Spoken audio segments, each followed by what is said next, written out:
시청자 여러분 안녕하십니까. 신통방통 윤태훈입니다. 자, 첫 소식 시작하겠습니다. 이화영 전 부지사의 진술이 이재명 대표에게 불리하게 흘러가자 이 대표의 최측근 인물이 이화영 전 부지사 측을 만났고 회유를 시도했다는 의혹이 불거진 바 있습니다. 과연 그 인물이 누구냐? 이 점이 큰 관심이었는데 바로 저희가 찾아냈습니다. 자, 영상 잠깐, 화면 잠깐 볼까요? 자, 당이 열심히 돕겠다. 회유를 시도했던, 그래서 이화영 측 핵심 관계자를 만났던 바로 저 그림자 속 인물, 잠시 뒤에 바로 공개해 드릴 텐데요. 자, 먼저 그 전에 네 분의 출연자들과 먼저 인사를 좀 나누도록 하겠습니다. 반갑습니다. 안녕하세요. 안녕하세요.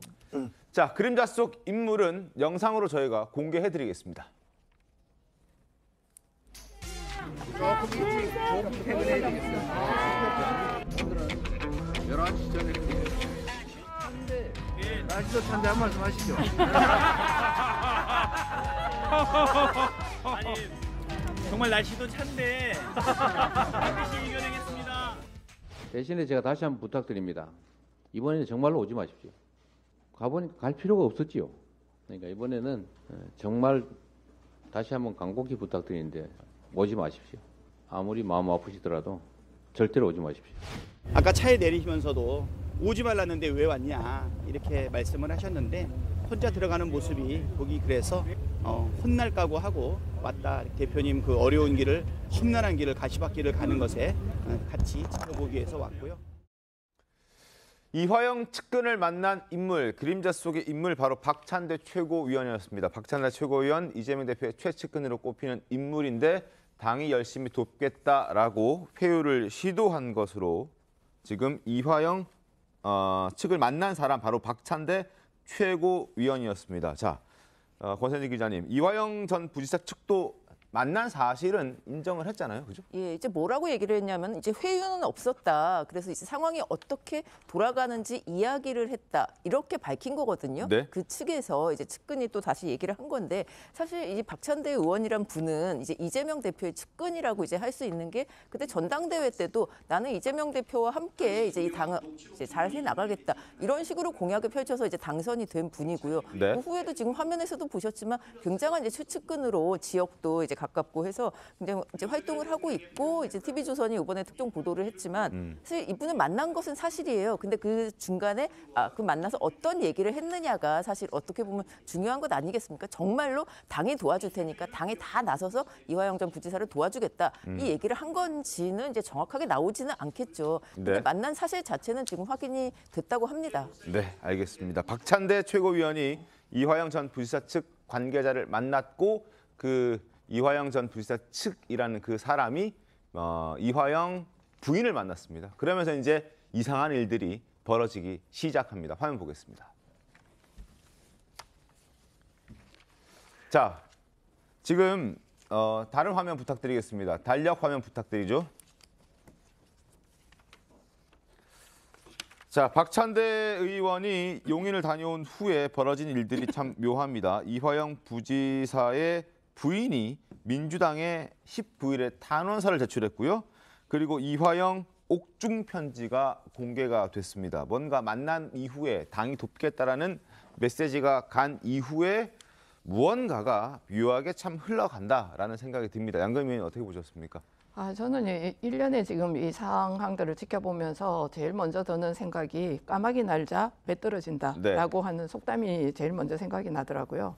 사실 이 부분을 들여다보면 이 사건이 생기게 된 가장 큰 이유가 이화영 전 부지사가 입장을 바꾸었다라고 하는 기사가 나오면서부터 민주당의 어떤 움직임이 굉장히 빨라지고 있었습니다. 그래서 우선 여기 방금 이제 나왔던 내용처럼 박찬대 최고위원이 이화영 전 지사의 부인을 만나고 그 이후로 탄원서가 검찰이 아닌 민주당으로 전달이 되고 네. 또 부인이 다시 이화영 전 지사를 찾아가서 만나서 그다음에 옥중 편지라고 하는 걸 가지고 오게 됩니다. 근데 사실은 이제 이 사실들을 지켜보면서 재판정에서 부부 싸움이라고 해서 네. 크게 요새 났던데요. 그 그렇습니까? 부부 싸움에서 그 부인이 한 얘기를 들여다보면은 굉장히 시사하는 바가 많습니다. 일단 증명되어진 것이 이화영 전 지사가 입장을 바꾸기 시작했다라는 사실을 부인의 입을 통해서 나왔고요. 네. 그리고 두 번째 이 부인이 했던 말이 또 무엇이냐 하면은 당신이 그렇게 하면 내가 가족으로서의 모든 지원을 끊겠다. 이렇게 지금 얘기를 하면서 저는 오히려 부인이 남편을 향해서 거의 회유와 협박을 하고 있지 않나 이런 생각이 들 정도였습니다. 그래서 그 두 분의 어떤 관계가 어떨까라고 하는 굉장히 의심이 사실은 저는 그런 가운데 있고요. 네. 그다음에 제가 여기 봤을 때에 지금 이런 모든 일련의 민주당 의원들이 또 수원 검찰에 가가지고 연산 농성까지 했지 않습니까? 왜 그게 갔을까? 여기서는 지금 검찰에서 강압 수사를 통해 가지고 굉장히 큰 압박을 통하기 때문에 인권의 문제를 지금 예를 들고 있습니다. 네. 그런데 사실 검찰에서 밝힌 내용을 들여다보면은 가족 면회가 한 50여 차례, 그리고 변호사 면회가 180차례, 네. 그다음에 국회의원의 면회가 7차례가 네. 진행되었다고 하더라고요. 근데 10달 동안에 이렇게 많은 230여 차례의 면회가 실시되었다면 휴일을 제외하고 나면 거의 매일 가까이 면담이 이루어진 거예요. 네. 그런데 어떻게 해서 이 압박이 그렇게 세서 지금 인권을 문제시 삼을 정도로 검찰이 압박 수사를 하고 있냐 이렇게 얘기하는 건 사실 굉장히 부당한 이야기고요. 수사를 받는 사람의 입장에서는 당연히 압박감을 느끼는 건 당연하다고 저는 생각하고 네. 이런 점에서 보면은 민주당이 지금 굉장히 이 부분에 대해서 압박감을 오히려 느끼고 있는 거는 민주당이 아닐까라는 생각을 갖고 있습니다. 서영주 대변인 어떻습니까? 이건 너무 이제 상식적인 얘기들인데요. 이화영 전 부지사 자체가 10개월 동안 구금된 상태에서 검찰 조사를 받잖아요. 근데 아까 양금 의원께서 얘기했지만은 접견을 하루에 한 차례 자주 했다고 해서 압박감을 안 느낀다. 조사는 검찰 조사실에서 받습니다. 면담 장소에서 받는 게 아니라. 그 감금된 상태에서 검찰이 계속 불러서 똑같은 얘기를 물어보고 하다가 한 9개월이 지나서 10개월쯤 돼서 진술이 나오죠. 그 진술이 바뀐 게 나오는데 이 자체를 보면 이화영 전 부사의 부인이 어떤 관계겠어요? 가장 가까운 관계죠. 구금된 상태에서 대리인으로서 변호인들을 계약하고 네. 변호인과 만나고 사건에 대해서 이야기를 듣고 또 말한 대로 가족과의 면회를 통해서 이화영 전 부지사의 얘기와 심정, 그다음에 본인의 진술들, 속 얘기를 가장 많이 하는 게 부인 아니겠습니까? 가족 간에 다 관계가 있었지만 부인보다 가까운 사람은 없죠. 친구보다. 그런 측면에서는 지금 이화영 전 부지사의 아내분은 지금 주장하는 바가 딱 한 가지인 것 같아요. 진술을 왜 바꿨냐. 이재명 대표의 불리한 진술을 왜 바꿨냐 이게 아니라 당신의 검찰의 회유와 압박에 굴복했냐 이거예요. 이 둘의 관계는 대학 시절에 민주화운동 동지로서 만나서 오랫동안 어떤 부부관계를 이어왔습니다. 그런데 본인이 남편으로서 이화영 전 부지사를 그래도 존경하고 지켜왔던 건 정치인이 어려움이 많잖아요. 그럼에도 불구하고 이 정도로 못 버텼어? 검찰의 회유 압박에 굴복했어? 창피한 거예요. 결국에는 이 창피한 부분에 있어서 남편에게 질책을 하는 부분이지 무슨 이재명 대표 대해서 곧 있으면 재판장에서 이화영 전 부지사가 진술할 거 아닙니까? 그다음에 보세요. 민주당 의원들이 찾아간다. 당연히 국민의힘도 이런 검찰 회유 압박이 있다는 정황이 나오면 찾아가서 검찰에 항의를 해야죠. 민주당 의원들도 지금 검찰 자체가 원래는 이화영 전 부지사가 쌍방울과의 관계가 뇌물 혐의로 와서 돼 있는데 갑자기 뇌물 혐의 정치자금법으로 전환을 하고 있습니다. 그 시도 자체가 유일하게 이화영 전 부지사의 진술 자체예요. 그러면 검찰의 회유와 압박이 있었다는 정황들이 나타나잖아요. 탄원서, 그다음에 옥중 편지 이런 것들이 나타나니 어떻게 된 것이냐. 검찰에 항의 방문해서 그에 대해서 당신들의 수사 자체가 야당 대표에 대한 탄압의 어떤 표적수사 아니냐 항의할 수 있다. 근데 그걸 가지고 무슨 회유 압박? 저는 그건 아닌 것 같습니다. 이번 사건의 진상이 점점 드러나고 있는데 네. 첫 번째 이분이 이제 이화영 전 부지사가 진술을 번복했다는 보도가 나오니까 네. 민주당 쪽에서 뭐라고 그랬냐면 검찰의 언론 플레이가 시작됐다. 이렇게 막 공격을 했어요. 근데 나중에 드러난 사실은 뭐냐? 비공개 법정에서 변호사가 한 얘기였다라는 네. 게 드러났어요. 그러니까 민주당이 처음에 주장했던 검찰발 언론 플레이라는 사실은 그것은 사실이 아니다라는 게 입증이 됐죠. 그리고 왜 이렇게 민주당이 당 차원 전체에서 펄펄 뛰고 있느냐. 제가 보기에는 급소를 맞았기 때문에 그래요. 사람이 급소를 맞으면 자기도 모르게 억소리가 나기 마련이거든요. 지금 현재 이화영 전 부지사가 입장을 바꾸게 되면 네. 그 이전에 김성태 쌍방울 그 회장이 입장을 바꿨고 그 중간 매개체라는 이화영 지사는 부인을 해왔단 말이에요. 이분까지 입장을 바꾸게 되면 사실 이재명 대표는 움치고 뛸 데가 없습니다. 그냥 다 그 모든 혐의가 확인이 되는 거예요. 그러니까 민주당으로서는 펄펄 뛰고 난리가 나, 뭐 표현이 좀 그렇습니다만 난리가 났다고 보여지는 거죠. 자, 보면 부인이 탄원서를 제출해요. 네. 아니, 탄원서를 왜 민주당에 제출을 합니까? 법원에 탄원서는 제출하지 원래 않고. 경찰, 검찰, 법원에다 내는 거죠. 근데 민주당에다 탄원서를 냈다는 사실 자체가 부인의 행위가 정치적 행위라는 것들을 보여주는 거고, 그다음에 지금 가서 이 부인이 법정에서 남편한테 본인이 진술을 한 거 아닙니까? 본인이 이화영 씨가 진술을 했고 변호인이 확인을 해줬는데 부인이 가서 이재명 대표가 하지 않았다고 얘기를 해라고 법정에서 남편을 막 윽박질러요. 제가 보기에는 재판장이 저거 분명히 감치명령 내려도 됩니다. 부인이 아니었다면 분명히 감치명령 같은 거 내렸을 거예요. 그리고 저 사람 구치소 구금시켜 이렇게 얘기를 했을 겁니다. 아니 어떻게 당사자가 했다는데 아무리 부인이라도 그걸 왜 당신이 그런 얘기를 하지 않았다고 얘기를 해라고 구체적인 혐의 내용에 대해서 얘기를 하는 것은 완전히 잘못된 거죠.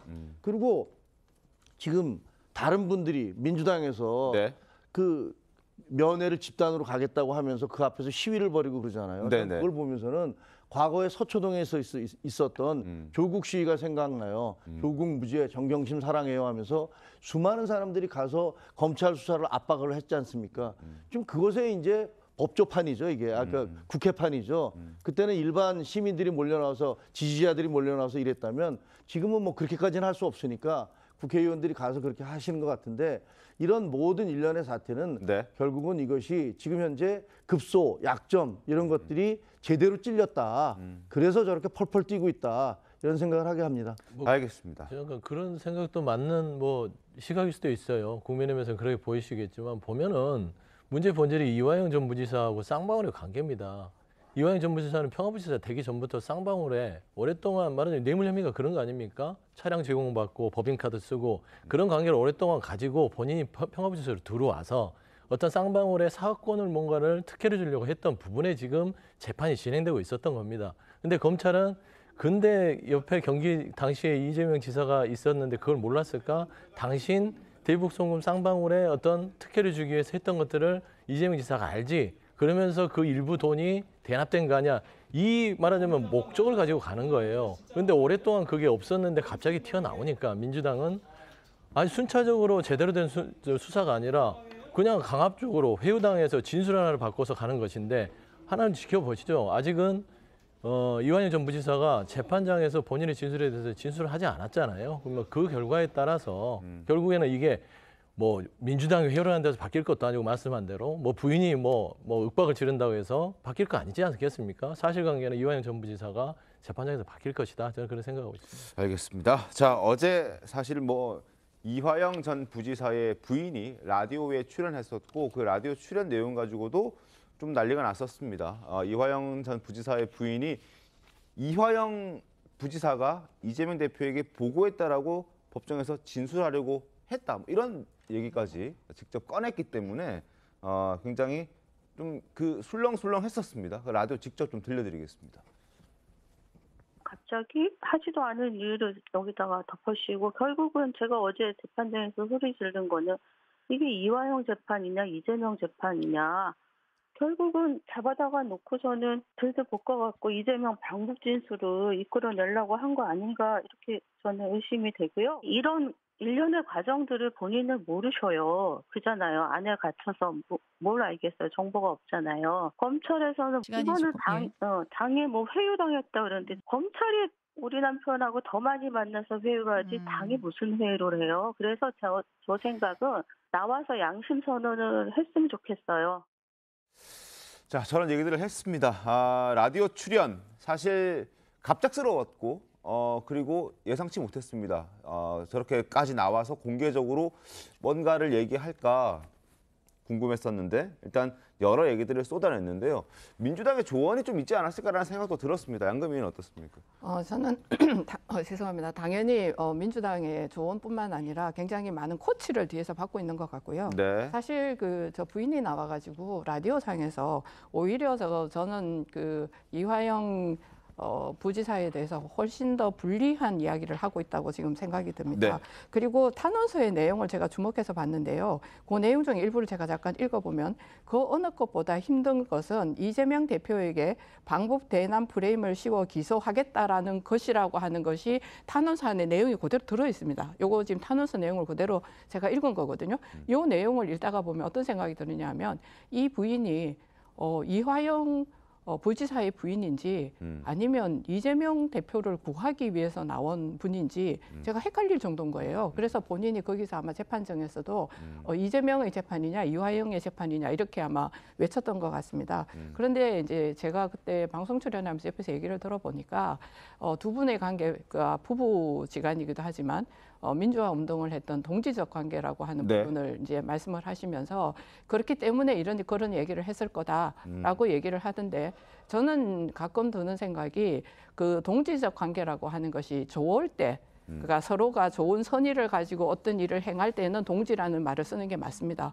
그런데 저는 제가 봤을 때 이게 나쁜 의도로 사용될 때는 패거리 정치가 되는 거거든요. 그래서 저는 이 부분을 가지고 보면 이 부인은 지금 이화영이라고 하는 분을 도와주기 위해서 정말 부인 같으면 남편이 최소한의 어떤 형량을 받는 게 가장 목표가 아니겠습니까? 그럼에도 불구하고 이화영 부지사를 구하기 위한 어떤 행위보다는 이재명 대표를 구하기 위한 행위가 훨씬 더 강조되고 있고 이야기를 많이 한다는 사실입니다. 그래서 나와서 양심 선언을 해라. 그러니까 지금 가이드를 다 주고 있는 거잖아요. 남편에게 어떻게 행동하라고. 그러니까 이 부분들을 들여다보면 저는 이 부인과 이화영 전 부지사와의 관계가 일반적인 부부의 관계 같지 않다.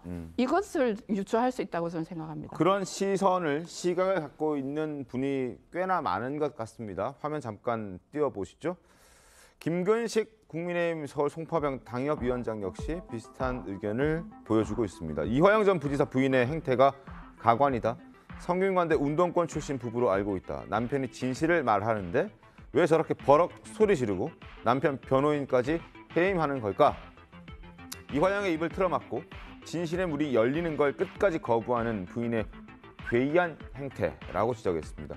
구태 운동권 잔당에 삐뚤어진 정의관 때문이다라는 얘기까지 하고 있습니다. 자, 권선희 기자님 어떻게 보셨습니까? 그러니까 이게 지금도 말씀하셨지만 이 두 분의 관계가 이제 약간의 이제 일반적인 부부하고는 다르다라고 이제 얘기를 하는데 탄원서라는 게 보통 부인이 탄원서를 내죠. 보통 남편이 감옥에 가 있으면. 근데 그 내용이 다 뭐겠습니까? 우리 남편이 너무 고생을 하고 또 억울한 일도 많고 좀 형량을 조금 줄여주면 좋겠다. 이런 면에서 탄원서를 쓰는 거지.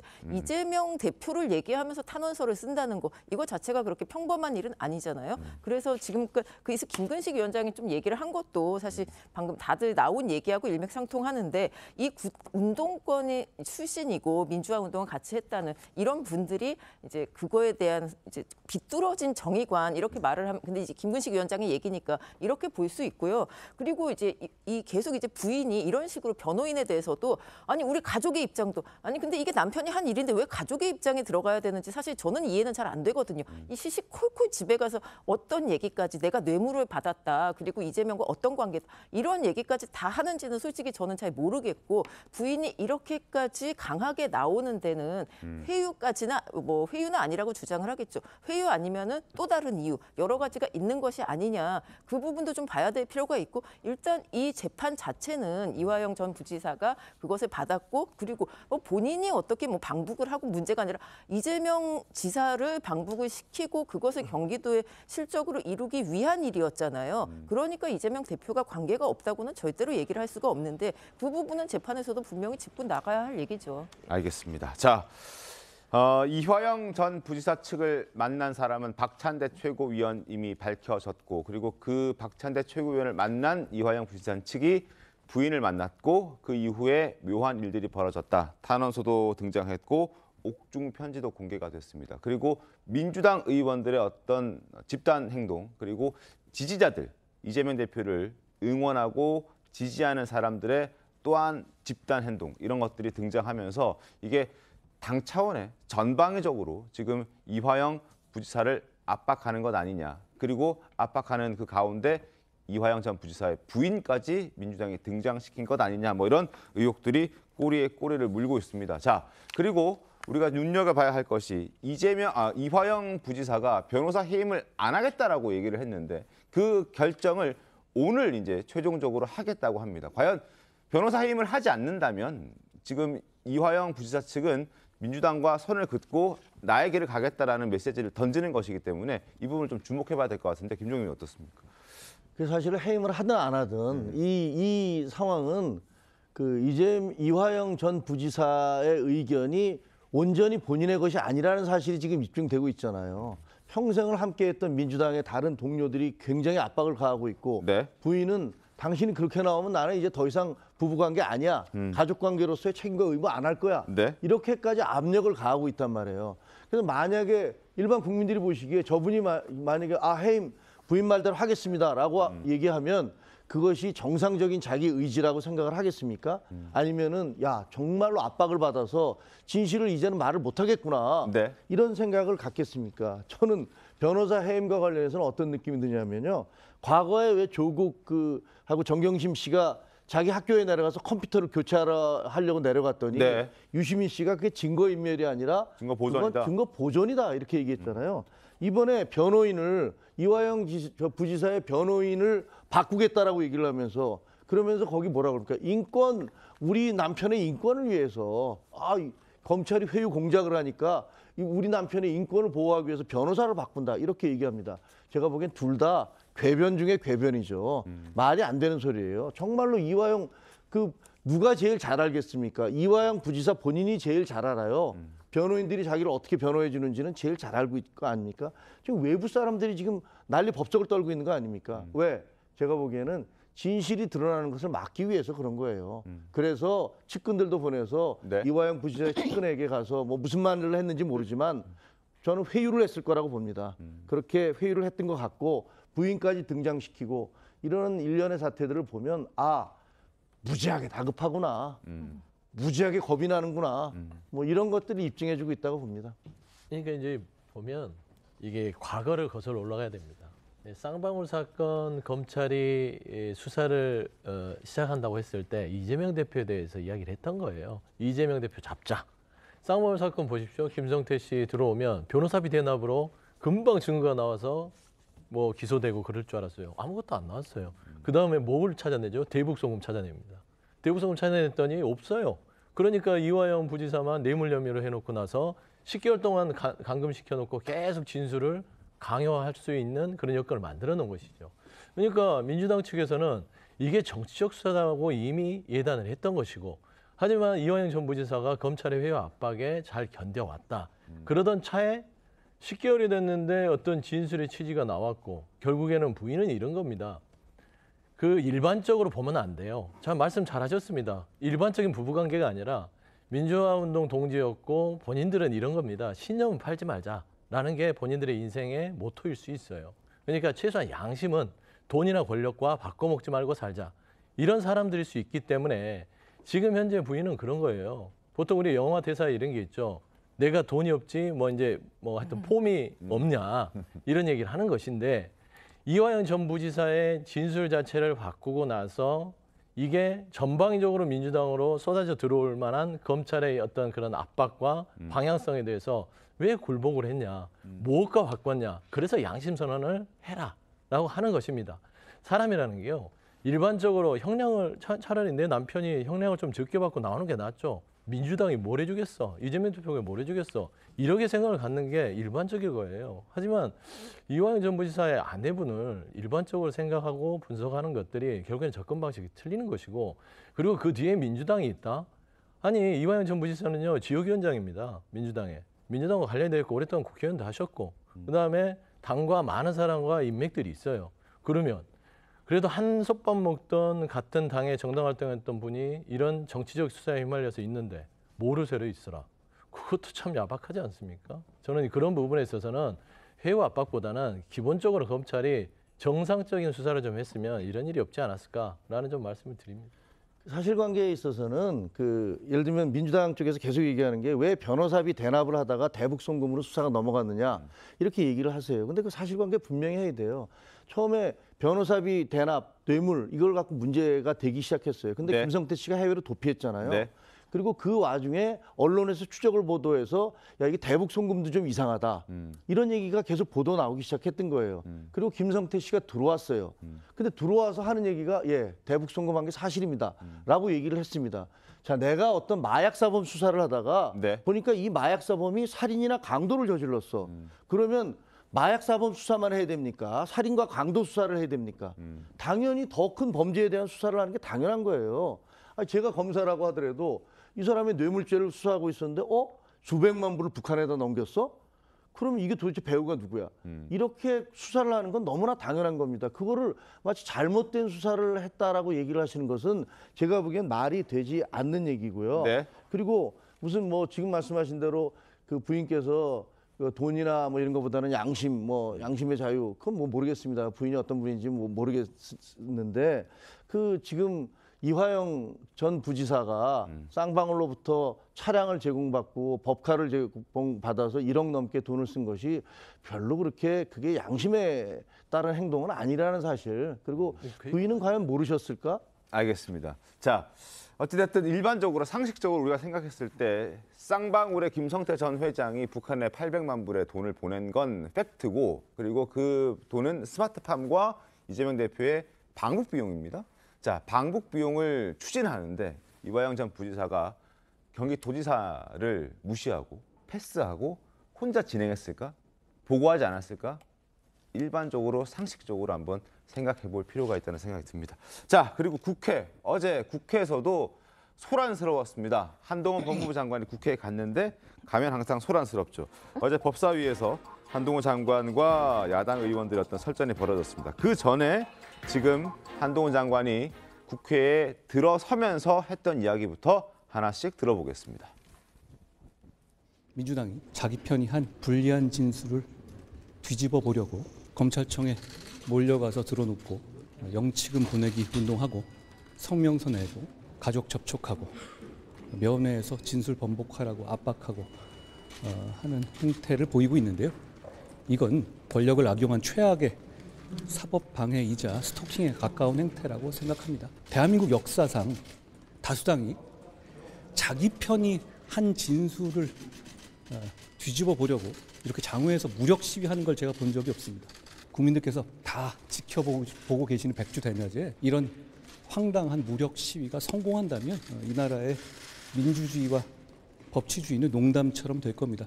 권력을 이용해서 자기 편 수사를 방해하려는 행위는 해서는 안 되는 거고요. 그리고 성공할 수도 없을 거라고 생각합니다. 이런 걸 막는 게 법무부 장관 임무죠. 최악의 사법 방해이자 스토킹에 가까운 행태 그리고 백주대낮에 권력을 이용해서 이런 무력 시위가 성공할 수 없도록 하는 것이 법무부 장관의 역할이다라고 얘기를 했습니다. 자, 양금 의원님. 너무나 당연한 말씀을 하셨고요. 네. 지금 야당에서 민주당에서 이 이화영 전 지사를 지역위원장이었기 때문에 그리고 거기에 같은 한솥밥을 먹었기 때문에 이렇게 한다. 그것이 너무나 인도주의적인 정신이 아니냐. 이렇게 지금 표현을 하고 있거든요. 근데 가만히 생각해 보면 민주당의 의원님들이나 아니면 지역위원장들 중에서 네. 많은 분들이 아마 사법 처리를 받았고 재판을 받았을 거예요. 근데 그런 분들에게 모두에게 민주당이 그런 제공을 했느냐 생각해 보시면 전 기억나는 게 없습니다. 여기서 지금 이야기가 되는 거는 이재명 대표와 관련되어 있기 때문에 이런 일들이 생겨났고 저는 이 일련의 모든 상황들이 민주당의 이재명 구하기라고 생각합니다. 알겠습니다. 자, 이런 지적에 민주당에서는 되레 이화영 전 부지사의 접견을 지금 거부당하고 있는 이 배후에 한동훈 법무부 장관이 있다라고 얘기를 합니다. 민영배 주철환 의원의 목소리 들어보겠습니다.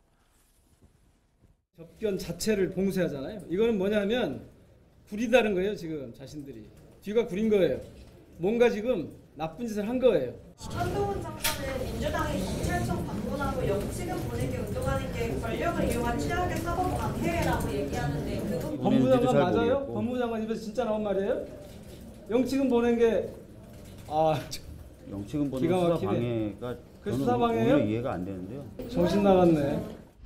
수사 중에 인권 침해가 있었고 사실 왜곡과 조작 시도가 있었다는 가족의 탄원서가 있고 아니 야당 의원들이 이것을 확인하겠다는 것을 여러 가지 하여튼 권력을 남용을 해서 지금 막고 있습니다. 접견을 맡고 있는 것이 한동훈 법무부 장관이다. 그리고 그런 한동훈 법무부 장관은 정신 나갔다.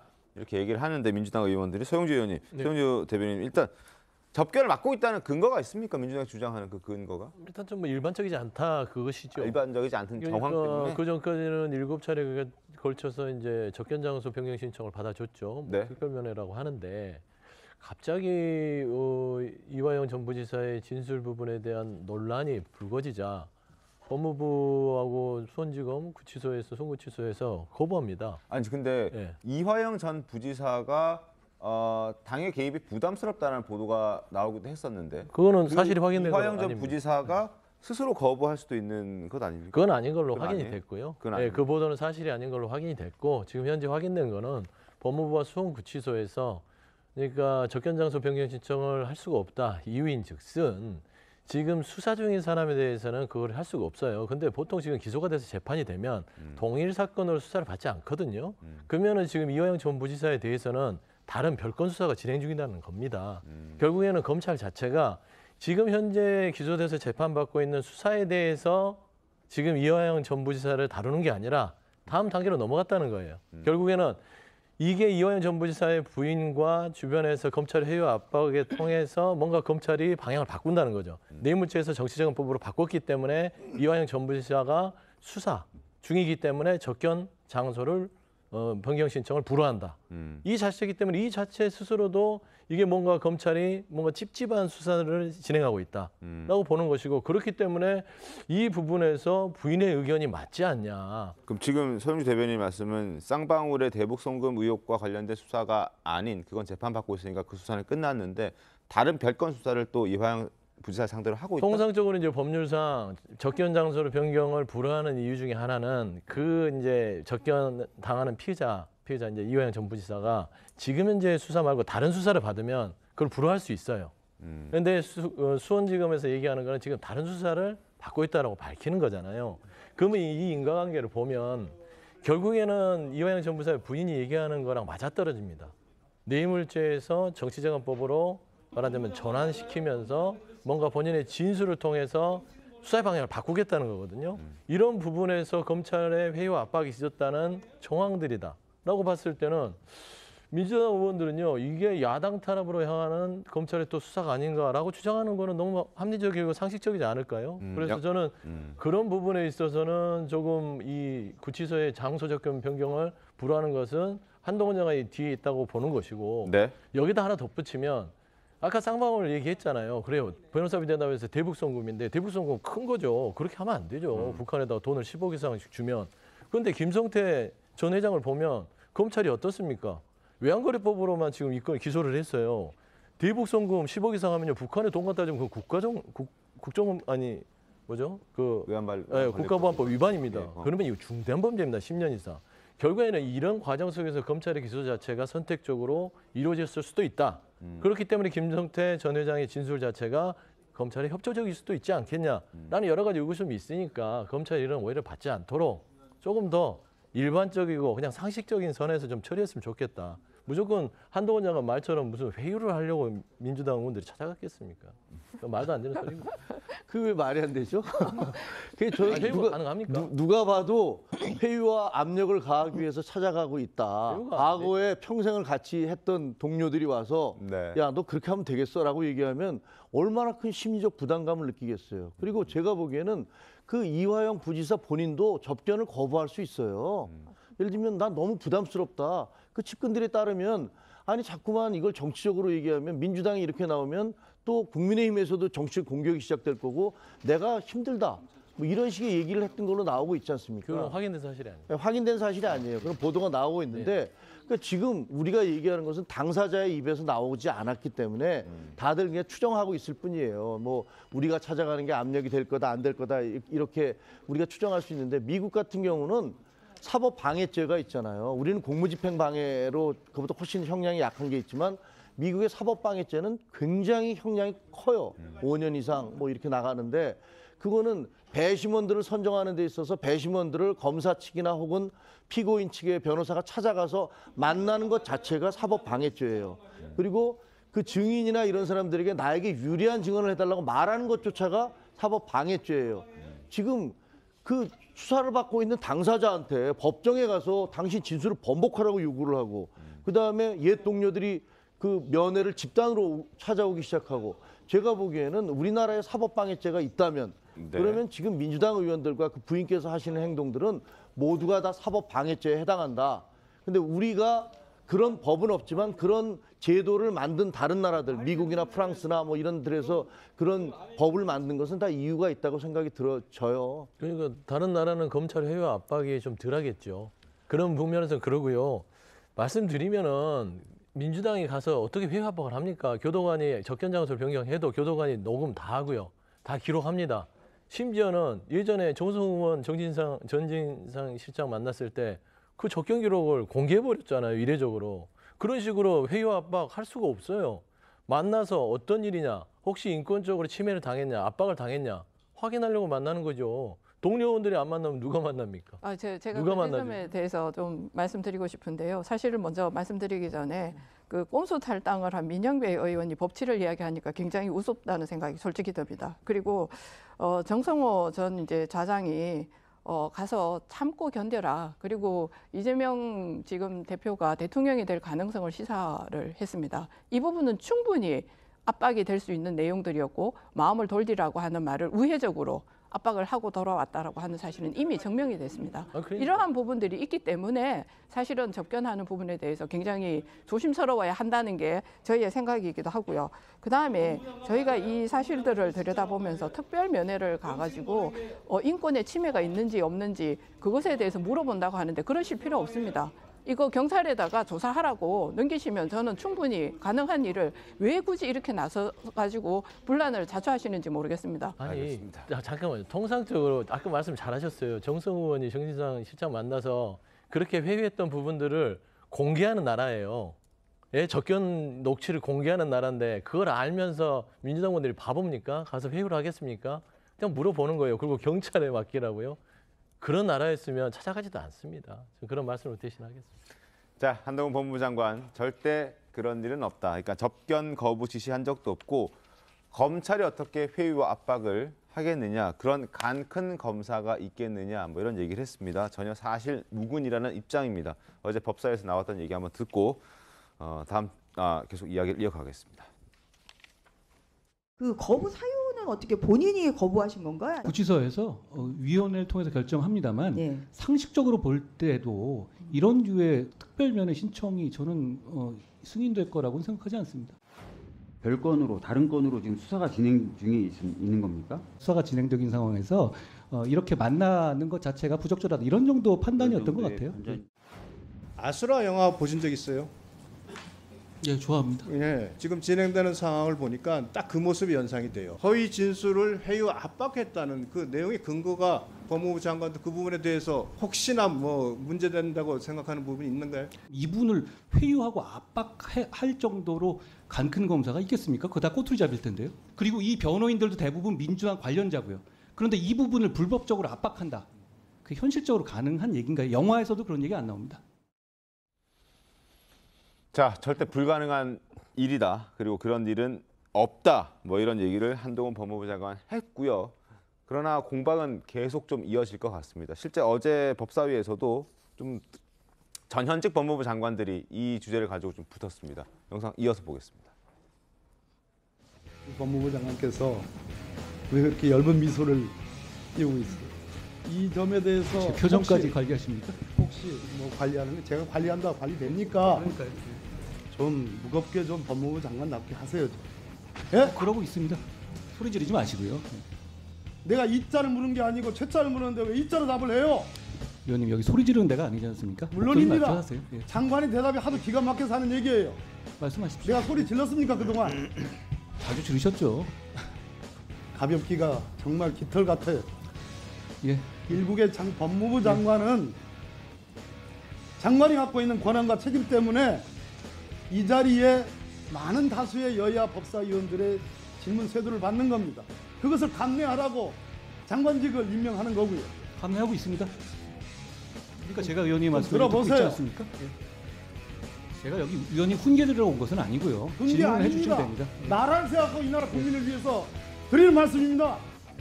내가 왜 한동훈 장관께 훈계를 합니까? 개인 박범계가 아니잖소. 그렇지 않습니까? 반말은 하지 말아 주셔야 되지 않겠습니까? 자, 저런 설전들이 뭐 사실 불필요한 설전이긴 하죠. 뭐 저걸 우리가 꼭 봐야 되느냐 뭐 이런 생각하는 분들도 계실 수 있는데, 권 선생님, 저런 모습들은 왜 자꾸 벌어지는 겁니까? 사실 죄송합니다. 이게 박범계 의원이 지금 질의라고 할 수가 죄송합니다. 네. 지금 하는 얘기가 사실 어떻게 보면은 둘 다 사실 보기에 되게 좋은 광경은 아니에요. 사실 네. 일반인으로 봤을 때 한마디도 안 지려고 국회에서, 그리고 국정하고 크게 상관이 없어 보이는 일에서 저렇게 어떻게 보면 티키타카를 하는 게 이게 좋아 보이는 모습은 아닙니다만, 일단 그리고 이게 뭐 장관에게 뭐 가볍다 무겁다를 말하기 전, 그러면 본인 국회의원이면서 전직 장관인 분도 가볍게 행동은 하지 말아야 되는 거 아니냐, 가벼운 언사는 하지 말아야 되는 것이 아닌가, 좀 그런 생각이 드는 일이었고요. 그리고 지금 이게 굉장히 어떻게 보면 심각한 이야기, 뭐 검찰 조사를 어떻게 하느냐, 정치적 압박이 있느냐, 이런 심각한 얘기를 한다면 오히려 저런 모습은 좀 더, 그리고 어떻게 보면 좀 이제 나이가 더 많고 전임자인 박범계 장관이 전 장관이 좀 더 뭐 이렇게 누가 더 잘했다 못했다는 아니지만 그렇게 보일 수 있는 장면이고요. 한동훈 장관도 사실 원래 본인이 이제 할 얘기 다 하는 성격이잖아요. 네. 그래서 저렇게까지 받아쳤어야 하는 사람도 있긴 있으실 거예요. 근데 틀린 얘기는 또 하나도 없거든요. 그래서 왜 좀 가능하면 저런 먼저 이제 좀 어떻게 보면 시비를 건다고 하죠. 이런 일은 좀 없어야 되는 것이 아닌가, 이런 생각이 듭니다. 알겠습니다. 어제 법사위 제가 이걸 국회에서 지켜봤거든요. 네. 보면서 드는 생각이 뭐냐면, 민주당 의원들이 사실 그 한동훈 법무부 장관에게 질의를 할 시간들을 다 받아서 질의를 하시잖아요. 그 질의를 할 때 저 민주당 의원들이 가서 검찰에 가서 농성도 하셨는데, 그 질의장에서는 왜 그 이화영 전 부지사의 인권 침해라든지 아니면 강압 수사와 관련되어져 있는 그 사실관계들을 확인해서 법무부 장관한테 답변을 요청을 할 수 있잖아요. 그게 하나도 없었어요. 그냥 저렇게 말싸움하는 걸로 끝을 냈거든요. 그럼 사실 지금 민주당의 법사위원들이 이 부분에 대해서 제대로 된 어떤 사실관계나 데이터나 이런 걸 갖고 있지 않다는 사실이거든요. 그런 부분을 찾아보면서 이게 그분들이 왜 저 검찰청까지 가서 연좌농성까지 했을까, 그런 생각이 저는 사실 어제 들었습니다. 그 박범계 장관께서 뭐 그 한동훈 장관에게 가볍기가 깃털 같다라고 얘기를 하셨는데, 그래서 저는 뭐 그 거기에 반대하는 입장이기 때문에 추미애 장관과 박범계 장관 때는 어땠었나 뭐 이런 생각이 들기는 합니다. 그리고요, 그 질문에 대해서 상대적인 거잖아요. 네. 저는 저 장면을 보면서 뭐가 생각나냐면, 우리 김혜지 의원인가요? 네. 김혜지 의원이 국회에서 나와서 그 장관 나오시라, 그다음에 국무총리 나오시라 했을 때 그때 오갔던 그런 대답과 네. 질문과 대답들, 그건 많은 사람들이 감동을 줬어요. 질문을 어떻게 하느냐에 따라서 그 대답은 그 격이 높을 수도 있고 천근같이 무거울 수도 있고 깃털같이 가벼울 수도 있습니다. 그렇게 왜 웃으세요? 이런 게 지금 국회에서 물어볼 질문입니까? 미소를 띠든 인상을 쓰든, 뭐 팔을 뭐 어떻게 했다고 팔 치워, 뭐 왜 팔짱 껴, 뭐 이런 식의 반말들을 하시는 국회의원들께서 무슨 가볍고 무겁고를 얘기하실 그런 자격이 있는지, 그건 정말 궁금합니다. 알겠습니다. 자, 한동훈 법무부 장관 그리고 박범계 전 법무부 장관, 여기서 두 사람의 설전이 끝난 게 아닙니다. 김건희 여사 일가 특혜 의혹에 대해서도 두 사람은 한 번 더 서로 설전을 벌였습니다. 이 고속도로 게이트 장관 어떻게 생각해요? 원희룡 장관의 설명과 국토부 설명이 납득이 된다고 생각합니까? 위원님 댁 앞으로 갑자기 고속도로가 바뀌면 위원님을 수사해야 되는 겁니까? 그럼 저를 예를 들게요. 우리 집 앞으로 갑자기 고속도로가 생겼습니다. 그런데 제가 어떤 압력을 주었다는 어떤 근거도 나온 바가 없는 상황이면 그게 게이트입니까? 아니요. 왜 그렇게 알아보지도 않고 일방적으로 정권의 편을 드는 겁니까? 자, 국민의 편을 드세요. 국민의 편을. 위원님, 이건 느낌으로 말씀하시는 거잖아요. 이건 정략적 접근이죠. 왜냐하면 기본적으로 어떤 외압이 있었다는 단서라도 있어야 된다는 것이죠. 내가 느낌으로 말한다고요? 위원님, 그럼 어떤 외압이 있었다는 단서가 내가 느낌으로 있습니까? 말하는 걸로 들립니까 지금? 저 그렇게 들립니다. 이 사안에 대해서 알아보기나 했어요? 아니 제가 모를 거라 그러면 왜 저한테 질문을 하십니까? 저는 보도가 나고 지금까지 나온 의혹 제기된 것을 근거로 한 겁니다. 제가 알아볼 위치에 있지 않습니다. 자, 저 사안은 분명히 어제 원희룡 국토부 장관도 국회 국토위에 출석을 했고요. 국토위에서도 충분히 논의가 될 수 있는 그리고 실제로 됐었던 그런 사안이기도 한데 굳이 법사위에서 박범계 전 법무부 장관이 한동훈 장관을 상대로 왜 저 질문을 한 겁니까? 이게 이 한동훈 장관의 이 나라의 위치를 얘기하는 것이죠. 권력의 실세, 대통령이 가장 아끼는 뭐 소통령이라고 불리기까지 했으니까요. 아마 그런 의미에서 박범계 장관은 한동훈 장관을 대하는 것 같아요. 박범계 의원 자체는 그런 것 같은데 한동훈 장관의 뭐 태도에 대해서는 이제 더 이상 왈가를 보고 싶지 않습니다. 일반 국무위원의 태도는 아니에요. 또 두 번째는 그래도 이 대한민국이 선후배 관계, 위아래의 어떤 연공 서열이 있는데 그래도 전직 법무부 장관 선배죠. 법적인 율사로 따져도 선배잖아요. 사법고시 선배겠죠. 그럼요. 그러면 최소한 본인이 그 정도는 지켜줘야 되는데 그것도 이제 본인이 책임지겠죠. 어르신들이 봤을 때는 참 이미지는 좋지 않을 것 같은데 하나 한동훈 장관이 조금 그 비논리적인 얘기를 하셨어요. 뭐 본인 그러니까 박범계 의원 앞으로 고속도로 지나가면 게이트입니까? 그러면 제 집 앞으로 고속도로 지나가면 제 게이트입니까? 이렇게 얘기하잖아요. 네. 그거는 아예 다른 문제입니다. 지금 양평고속도로 문제는 소형주라는 사람의 앞으로 고속도로 지나가면 이건 게이트나 의혹이나 합리적 의심이 필요 없습니다.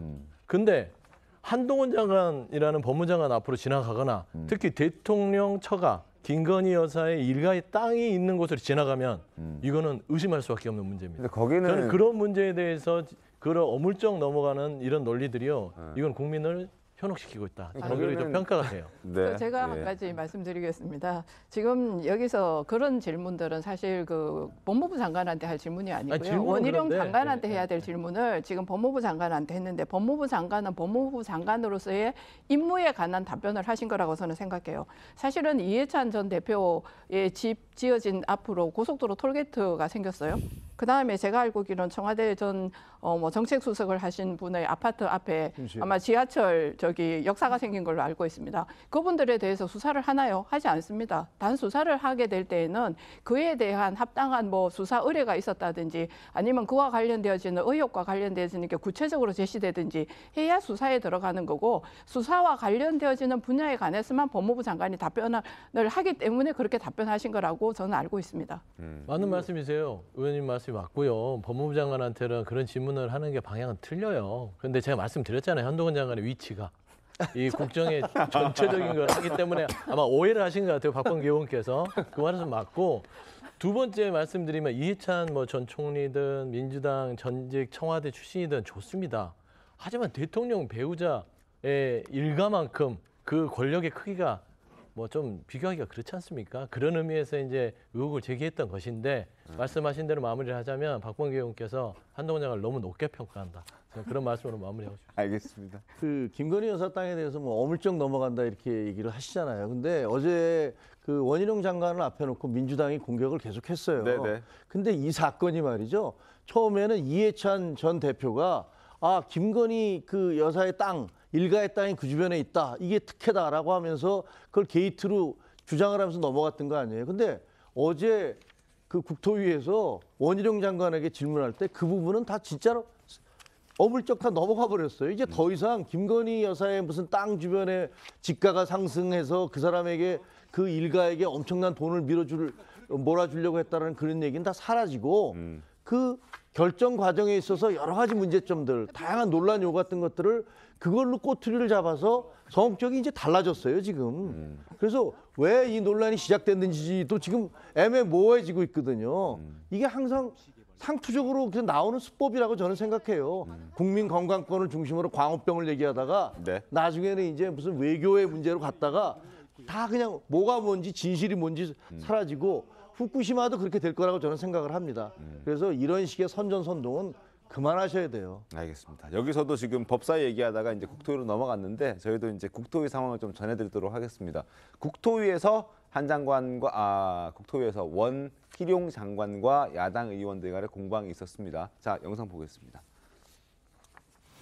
2주 동안 전혀 자료 제출을 핵심 자료는 제출하지 않다가 갑자기 지난 일요일 날 자료를 공개를 했습니다. 그나마 공개한 자료도 국토부가 편집 조작한 정황이 드러났습니다. 이번 국토부의 자료 공개는 대국민 거짓말 자료 공개 쇼에 불과하다. 기만적인 자료 공개로 국회와 국민을 무시해온 원희룡 장관의 사과부터 받고 현안 질의를 시작해야 된다. 이렇게 요청드립니다. 제가 아직 보고도 시작을 안 했는데 사과부터 해라. 순서에 맞지 않다고 생각을 합니다.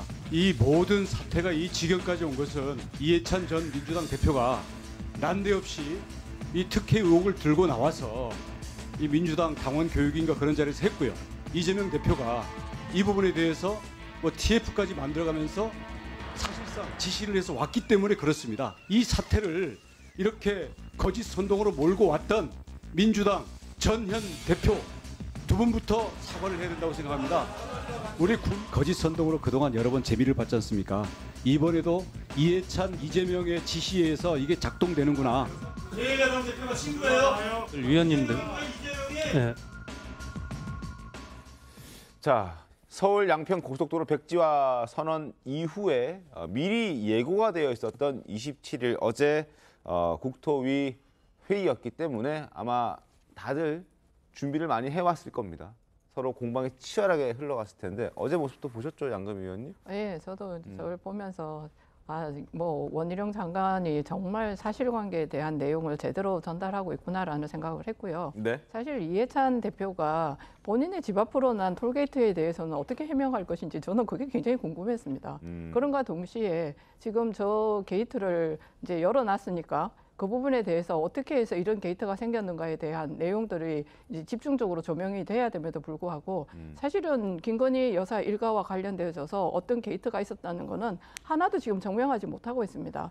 그 게이트를 정명을 하려면 굉장히 이 대통령실이나 아니면 김건희 여사 측에서 이 부분에 고속도로가 바뀌게 된 계기를 아니면 이쪽에서 그 개입을 했던 거를 정명해야 되는데 사실관계를 확인해 보니까 사실 이게 두 번째 그 고속도로는 그 전에 문재인 대통령 때부터 이 부분에 대해서 문제가 제기가 되어가지고 새로운 용역을 주었다는 게 이미 나타나지 않습니까? 네, 그렇죠. 그런 사실관계들을 확인해서 앞으로 어떻게 될 것이냐 이런 거를 가야 될 텐데 계속해서 나중에 이제 저렇게 계속 본질은 다 사라지고 남는 것은 거짓 선동만 남을 거예요. 저런 문제를 쳐다보면서 사실 우리 국민들이 너무 피곤하시겠구나 이런 생각을 저는 진짜 많이 하게 됐습니다. 그러니까 저 백지화 선언 이후에 지금 여러 가지 팩트들이 이제 국토부가 얘기하고 있는 내용도 있고 민주당이 얘기하고 있는 내용들도 있긴 한데 일단 국토부가 얘기하고 있던 내용들이 좀 근거가 좀 더 탄탄하지 않느냐 뭐 이런 지적들도 좀 있긴 합니다. 민주당에서 어떻습니까? 국토부의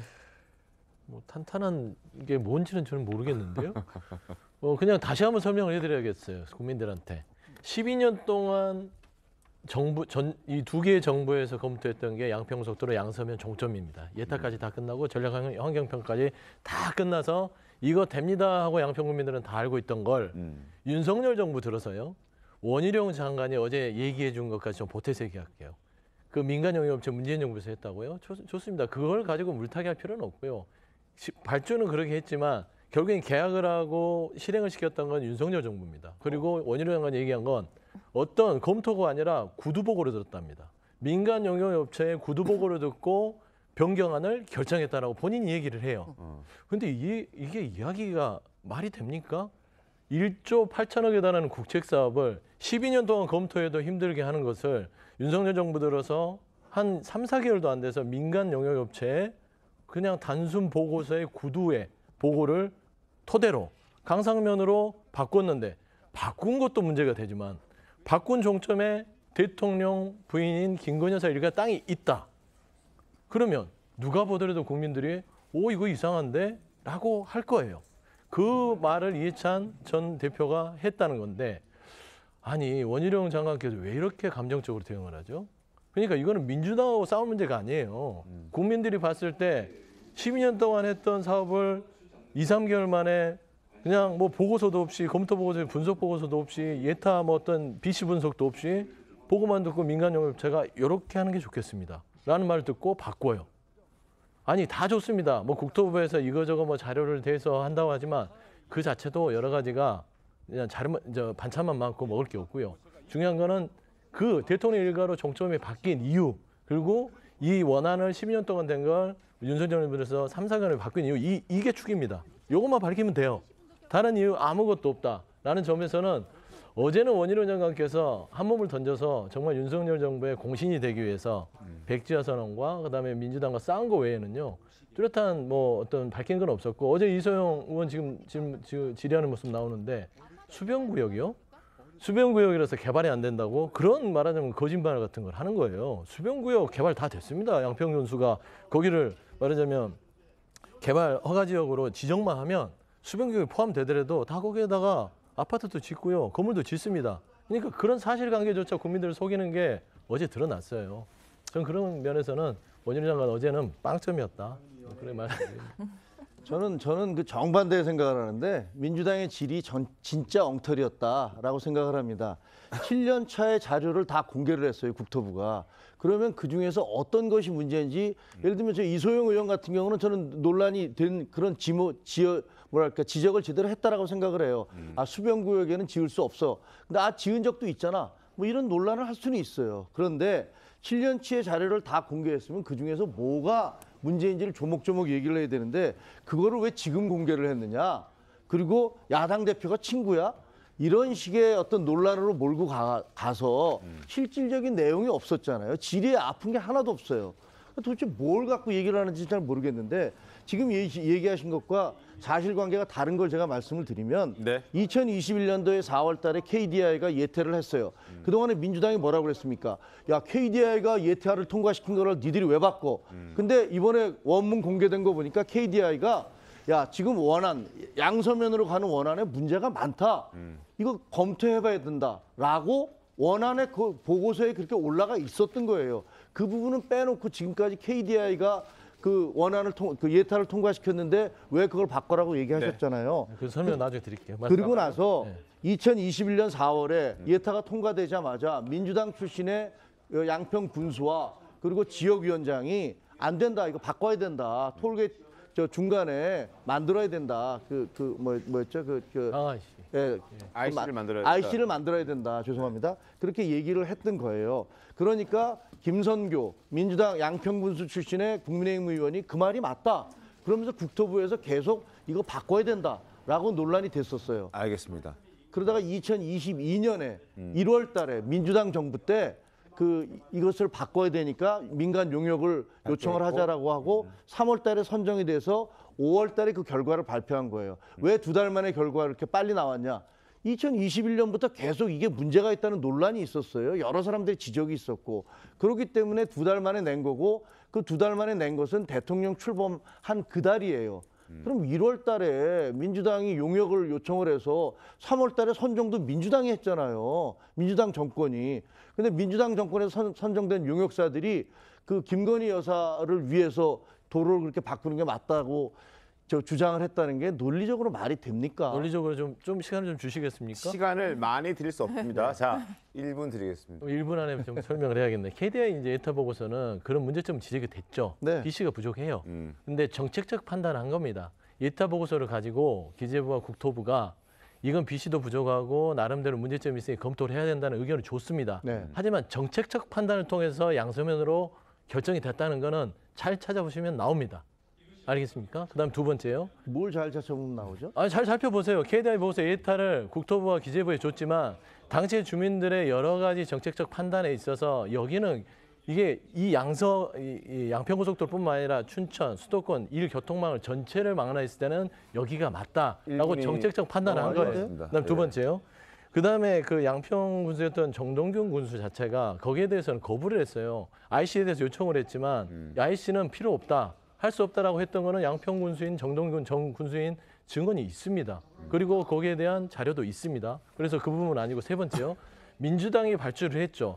강화면에 있는 주민들께서 요구가 있어서 그럼 한번 검토를 해봐라. 하지만 민간 용역업체를 가지고 이 국책사업 1조 8천억짜리 12년 동안 했던 거를 단박에 바꾸는 정부는 없습니다. 저는 그 얘기를 하는 거예요. 그러니까 그게 김건희 여사의 저 일가의 땅을 위해서 단박에 바꿨다고 지금 민주당이 주장하셨던 거 아닙니까? 아니 그러니까 보세요. 거기에 대한 아무런 증거를 제시하지 못했잖아요. 증거를 제시했지요. 그 지역의 땅값이 올랐습니까? 지금 공시지가만 123억인 걸로 알려지고 있지 않습니까? 자, 지금 서울 양평 고속도로 구간을 저희가 다시 과거로 돌아가서 지난 몇 달 동안 이어졌던 이 논란을 다시 저희가 리마인드 할 필요는 없을 것 같습니다. 그런 차원에서 두 분의 발언을 제가 더 드릴 기회를 드릴 생각이 없고, 자, 다음 주에 넘어갈 텐데 그 전에 원희룡 장관이 마지막으로 이제 사업을 재추진하기 위해서는 서울 양평 고속도로 사업 거제 선동이 중단돼야 한다라는 주장을 마지막으로 했는데 그 목소리 듣고 다음 주제 가겠습니다.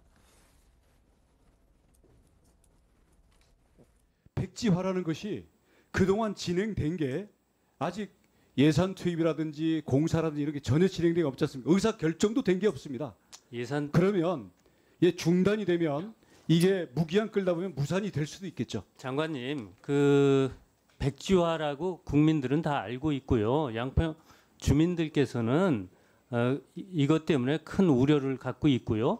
그러면 지금 백지화가 아니라 중단이었다라고 제가 이해를 해도 되겠습니까? 근거 없는 의혹 확산의 제기를 중단한다. 자, 민주당이 그렇게 하면 오늘이라도 정상 추진하겠습니다. 장관님. 자, 다음 주제 가겠습니다. 핫한 인물들 만나보는 순서입니다. 첫 번째 인물 바로 만나보시죠. 첫 번째 인물은 홍준표 대구시장입니다. 자, 신문 하나 먼저 보겠습니다. 자, 결국 징계가 내려졌습니다. 중징계가 내려졌습니다. 당원권 10개월 정지, 수액골프 논란 이후에 홍준표 시장의 징계가 이제 정해졌습니다. 황정근 윤리위원장 발언 먼저 들어보겠습니다.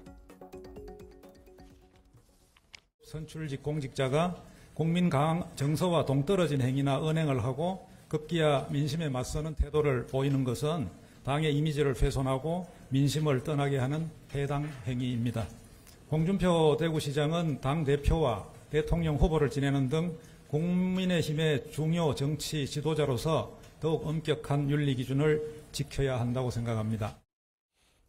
당원권 정지 10개월. 제가 과거 양금희 의원께 들었을 때도 꽤나 높은 수준의 징계가 나올 것이다라고 말씀을 해주셨던 게 기억나는데 이 정도는 예상하셨습니까? 저는 사실은 그 처음에 나왔을 때는 저보다 더 나오지 않을까라고 생각을 했었어요. 그리고 이제 분위기가 사실 좀 그랬고요. 네. 국민 여론도 굉장히 나빴고 그런데 홍준표 시장님이 아마 본인의 정치 인생으로 처음으로 굉장히 그 사과를 제대로 기자회견을 통해서 하셨고 그리고 또 4월 동안 수해 지역에 가서 봉사활동을 하셨잖아요. 네. 이런 모든 점이 가만히 돼서 아마 징계 수위가 낮아졌을 거고 저도 어제 기자분들한테 굉장히 많은 전화를 받으면서 대부분 기자들이 예상한 거는 당원권 정지 6개월 정도가 아닐까라는 기자들의 말씀들이 있었어요.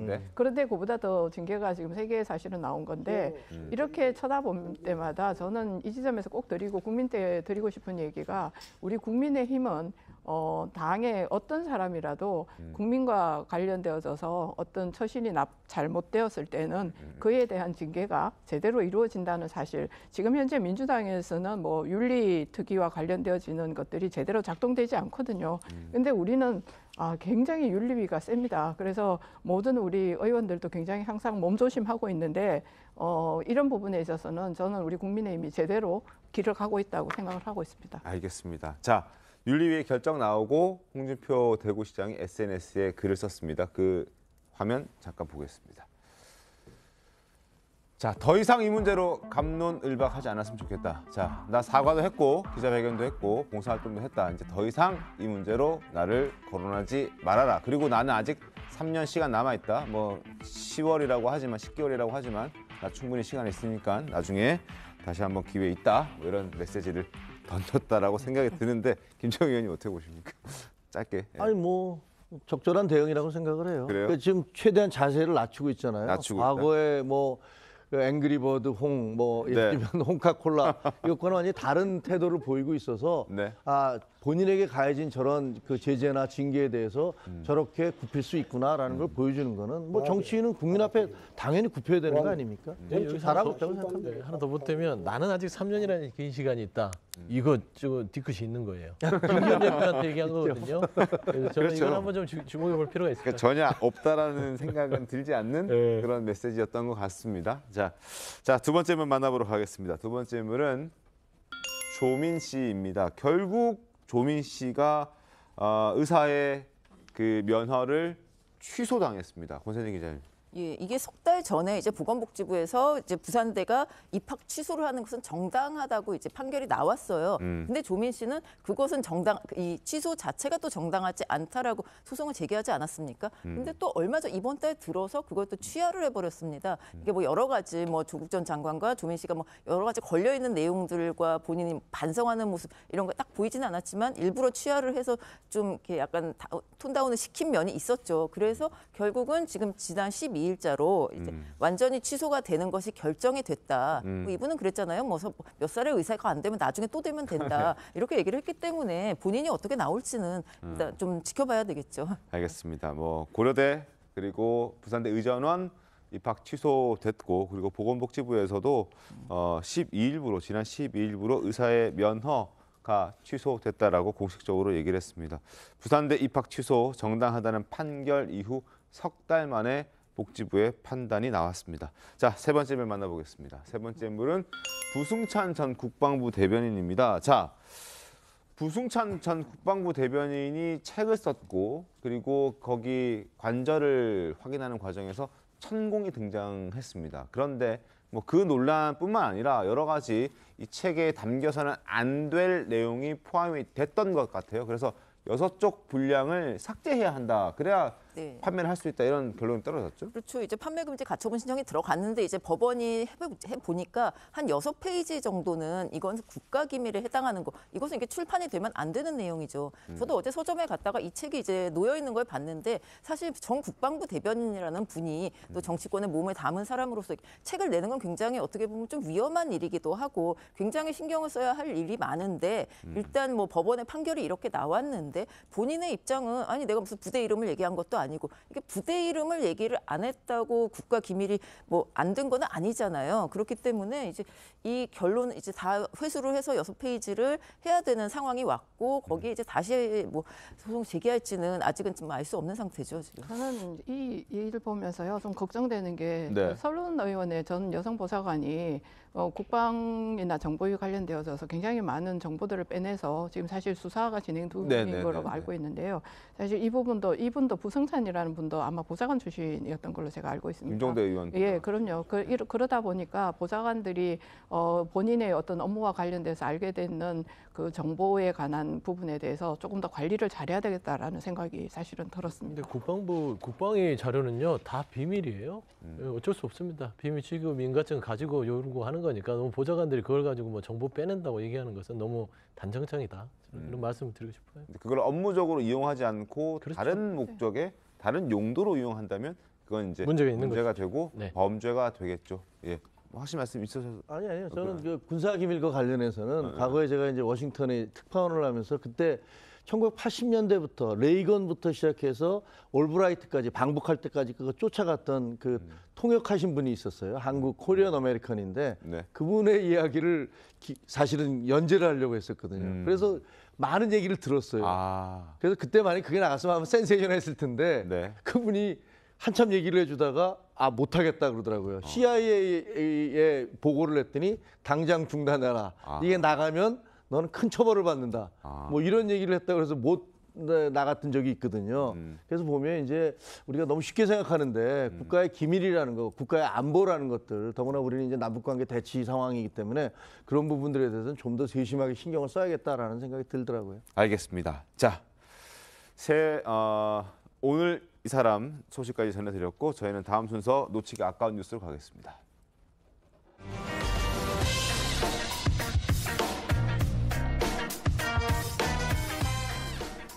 자, 신림역 묻지마 흉기 난동범의 신상이 예상대로 공개가 됐습니다. 1990년생, 우리 나이로 33살, 이름은 조선입니다. 영상 보겠습니다.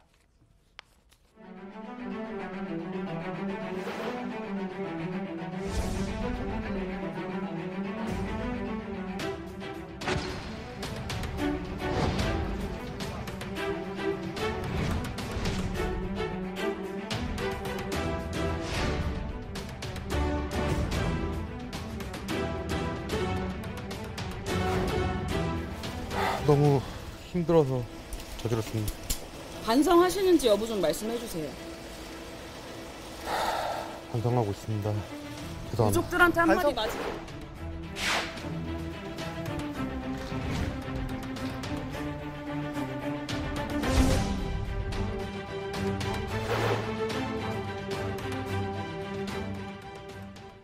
놓치기 아까운 뉴스 순서는 장윤미 변호사와 함께 하겠습니다. 어서 오십시오. 네, 안녕하세요. 네, 조선의 경우 지금 증명사진과 함께 최근 모습도 공개가 됐습니다. 뭐 옛날 사진만 공개했을 때는 알아볼 수 없다라는 어떤 신상 공개 무용론 때문에 이렇게 공개를 했다고 봐야 되겠죠? 그렇습니다. 그동안은 신상 공개 대상이 되더라도 과거의 사진이 나왔기 때문에 현재의 모습과는 상당한 괴리가 있다. 최근에는 뭐 정유정 같은 경우도 그랬고요.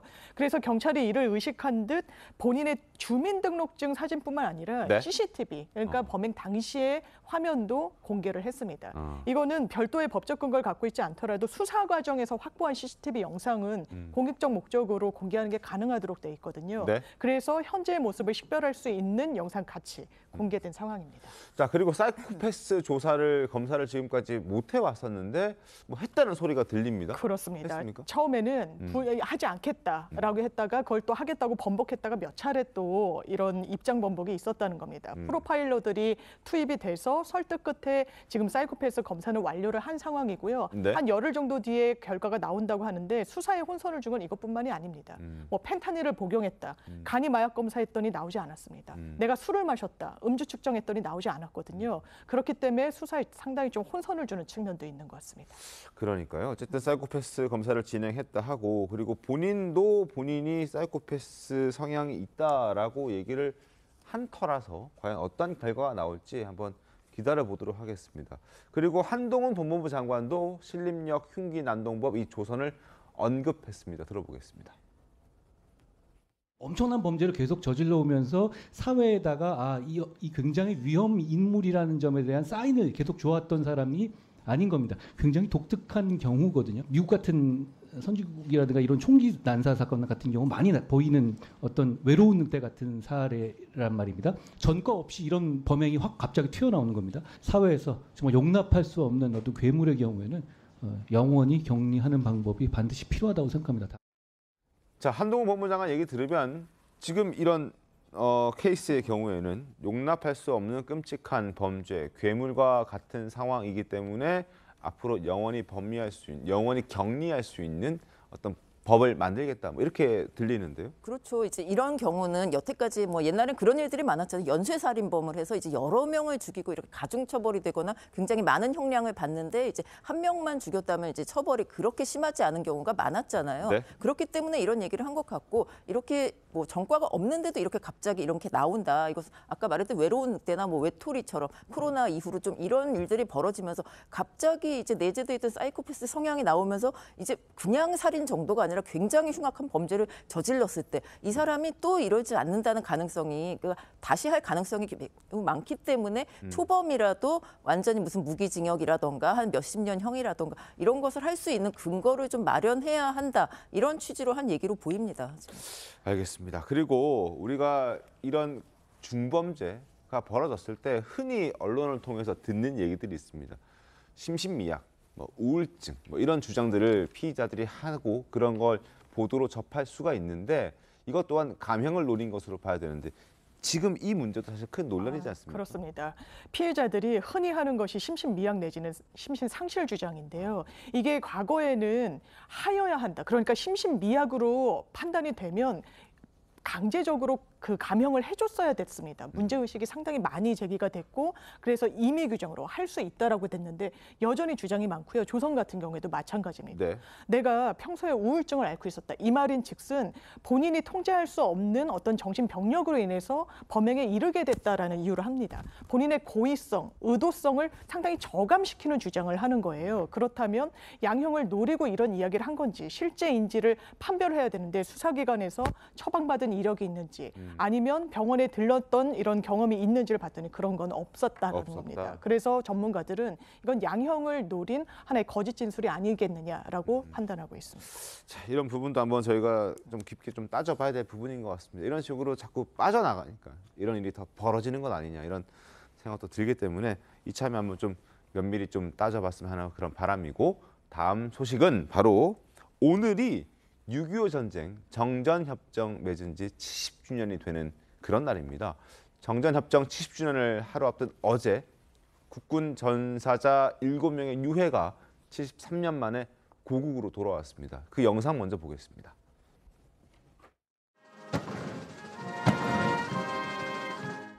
임나기 형님, 가슴이 벅찹니다.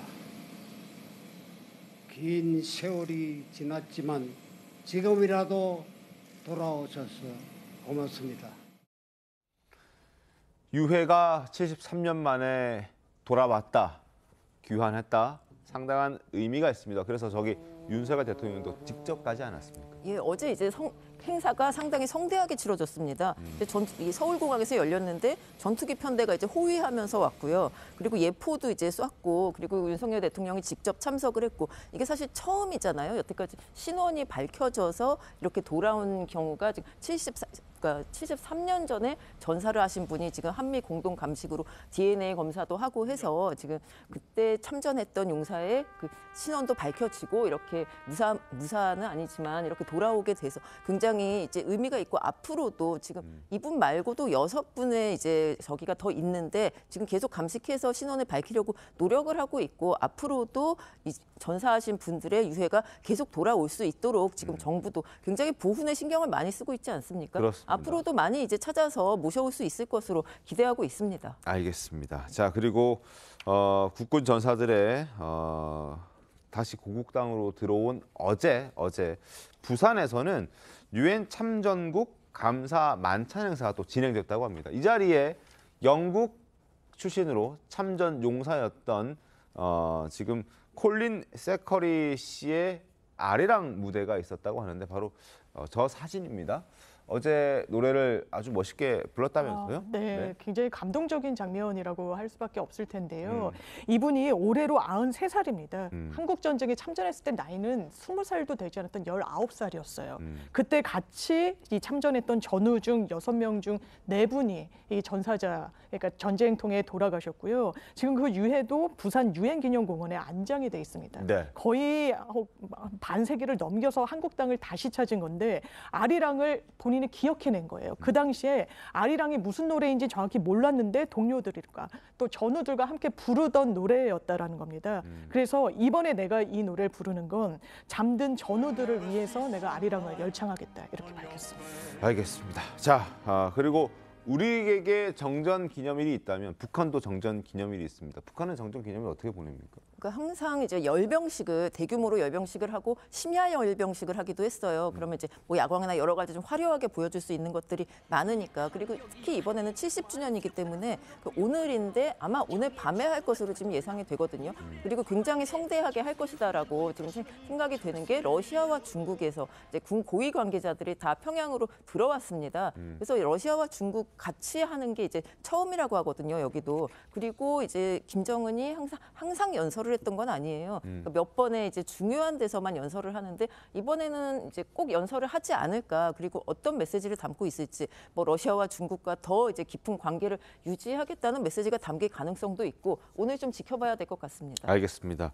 자, 우리나라에서는 정전 기념일이라고 얘기를 하지만 북한에서는 전승절이라고 얘기를 합니다. 그들이 전쟁에서 승리했다라고 주장을 하고 싶은 것인데 사실 그들이 적화통일 목적으로 남침한 거기 때문에 실패하지 않았습니까? 사실 승리는 오히려 우리가 했다라고 보는 시각도 적지는 않습니다.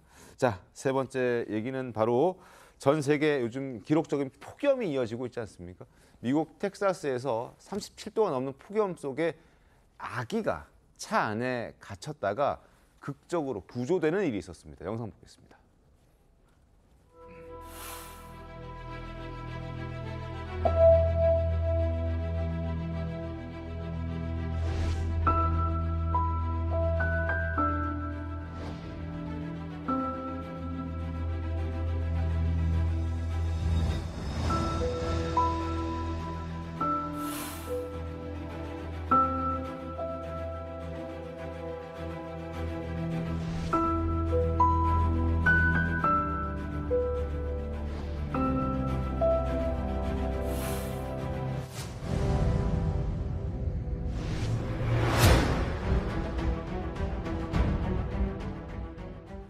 야, 37도 바깥에 있어도 무지 더운데 차 안에 창문도 닫혀 있는 상태에서 공기도 통하지 않으면 37도가 아니라 뭐 57도 그 이상 가는 거 아닙니까? 그렇죠. 체감 온도는? 예. 이 아이들은 또 성인보다 3배에서 5배 더 기온이 체온이 올라간다라고 하거든요. 네. 지금 이 유리창을 부순 남성이 아이의 아버지인데요. 네. 아이를 차에 두고 내린 걸 깜빡했다는 겁니다. 그런데 차에서 아기 울음소리가 들리는 거예요. 그럼 문을 아하. 당장 열었겠죠. 근데 문이 열리지 않았던 왜요? 겁니다. 열쇠를 차 안에 또 두고 내렸거든요.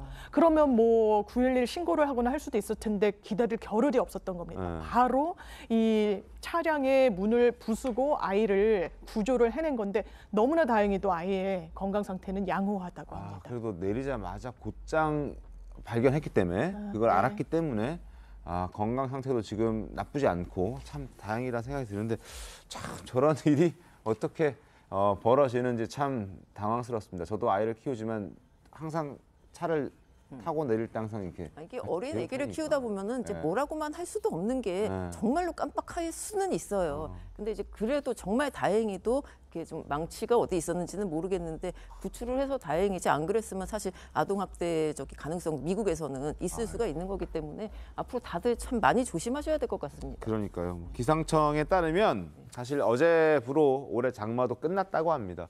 이제 찜통 더위가 시작된다고 하는데 폭염 속에 저런 일 벌어지지 않도록 항상 주의하고 또 주의하시고 그리고 폭염 속에 건강도 잘 챙기시길 바라겠습니다.